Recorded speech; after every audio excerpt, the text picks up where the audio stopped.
नमस्कार, सुप्रभात। आज मैं बात करूंगा उपवास के ऊपर, फास्टिंग के ऊपर।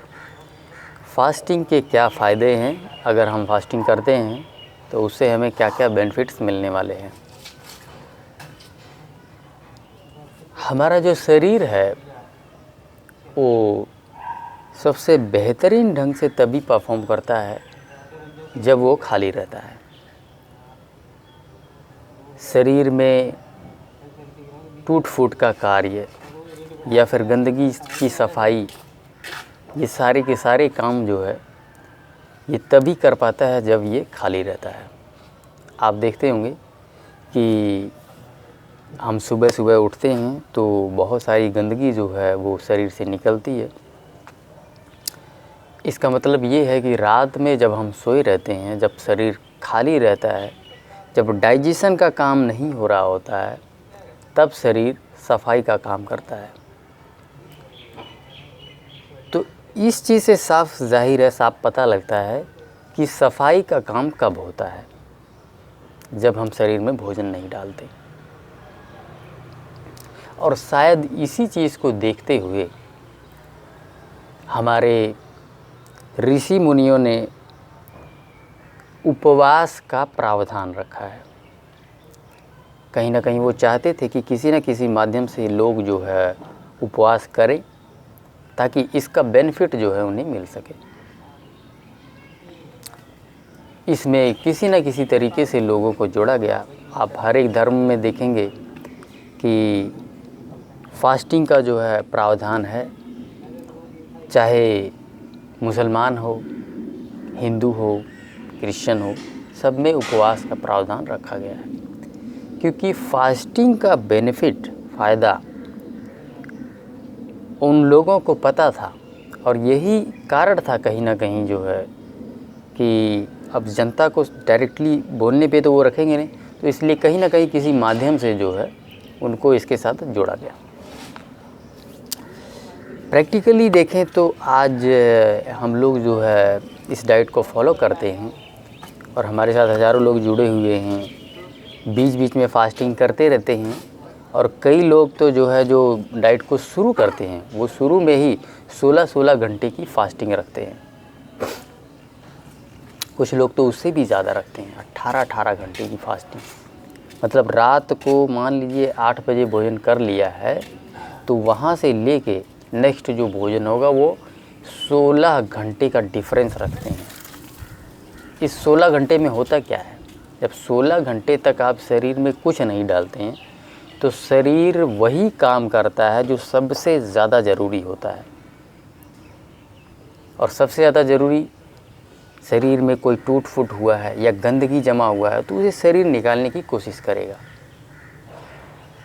तो इस तरह से फास्टिंग का बहुत बड़ा महत्व है। अब हमारे ऋषि मुनि तो सदियों से इस बात को जानते आए हैं, लेकिन हम क्या है कि जब तक कोई चीज़ रिसर्च पेपर में पब्लिश ना हो ना, हम उसे मानते नहीं हैं। एक बहुत महान व्यक्ति हुए,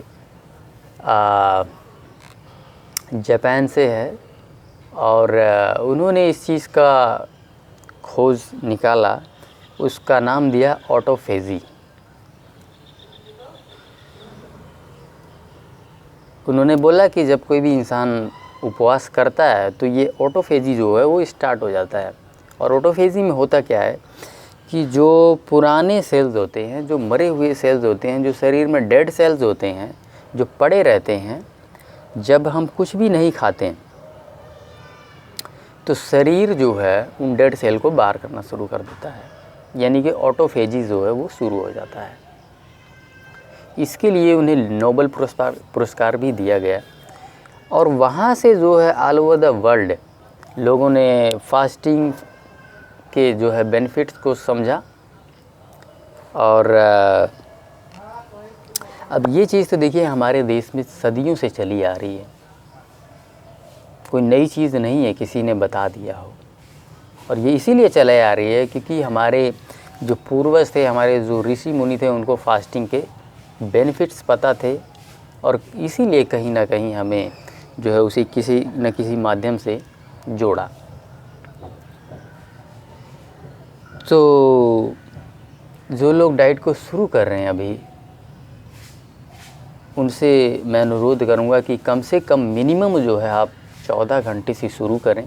14 घंटे, उसको बढ़ा के 16-18 घंटे जो है ले जा सकते हैं। मान लीजिए आप रात को 8 बजे भोजन कर रहे हैं, तो 8 से 8 सुबह 12 घंटे हो गया। 12 घंटे की फास्टिंग तो वैसे ही हो जाती है इन सब की।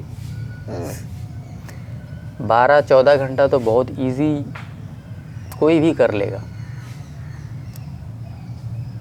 उसे 2 घंटे और बढ़ा लीजिए, 10-12 बजे तक कर लीजिए, तो इससे 16 घंटे का फास्टिंग हो जाएगा। और हो सके तो फुल डे की फास्टिंग रखें। आप वाटर फास्टिंग भी कर सकते हैं, आप फ्रूट फास्टिंग भी कर सकते हैं, मतलब जूस फास्टिंग जो है। तो इस तरह से जो कि हमने देखा कि हमारा जो शरीर है वो सबसे बेहतरीन ढंग से तभी काम करता है जब उसे खाली रखा जाता है। आप देखेंगे जितने भी लोग बीमार हैं आजकल की तारीख में, खासकर जो लोग शहरों में रह रहे हैं, एक्सेसिव ईटिंग की वजह से बीमार हैं। कहीं ना कहीं हम पूरा दिन जो है इसमें फीड करते रहते हैं और शरीर को जो है इसको सही करने का वक्त ही नहीं मिल पाता, टाइम ही नहीं देते। हम इसमें फीडिंग करते रहते हैं। सो सबसे बेस्ट तरीका ये है कि आप नंबर ऑफ़ ईटिंग्स जो कर रहे हैं उसको रिड्यूस कर दीजिए। बार बार फीड मत करें इसमें। 3 बार डालिए, 4 बार डालिए, 2 बार डालिए, सो दैट एक पचाने के बाद जो है शरीर दूसरा काम भी कर सके। शरीर के पास और भी काम होते हैं, सिर्फ पचाने का काम ही नहीं होता। और शरीर एक टाइम पे एक ही काम करता है। आप 2 काम कर सकते हैं एक साथ। आपको कहीं जाना हो तो एक दिशा में एक ही जगह जा पाएंगे ना, 2 जगह तो नहीं जा सकते ना। तो ठीक उसी प्रकार से शरीर भी एक टाइम पे एक ही काम करता है, लेकिन हम क्या करते हैं 24/7 इसको फीड करके रखते हैं और फिर ये सिर्फ पचाने का काम करता है, डाइजेशन में ही बिजी रहता है, ये दूसरे काम कर ही नहीं पाता है। अब जब हम फ्रूट डाइट पे आते हैं, देखिए तो फ्रूट होता क्या है कि बहुत जल्दी डाइजेस्ट हो जाता है। फल और जो सलाद है, आप पूरा दिन फल सलाद खाएंगे तो भी एक तरह की वो फास्टिंग ही है, क्योंकि फल और सलाद जो है बहुत जल्दी से डाइजेस्ट हो जाता है और डाइजेस्ट करने के बाद शरीर दूसरा काम शुरू कर देता है। सो उम्मीद करता हूँ आज की वीडियो से मैं आपको कुछ सिखा पाया हूँ, कुछ मोटिवेट कर पाया हूँ। तो इस वीडियो को यहीं समाप्त करते हैं। धन्यवाद।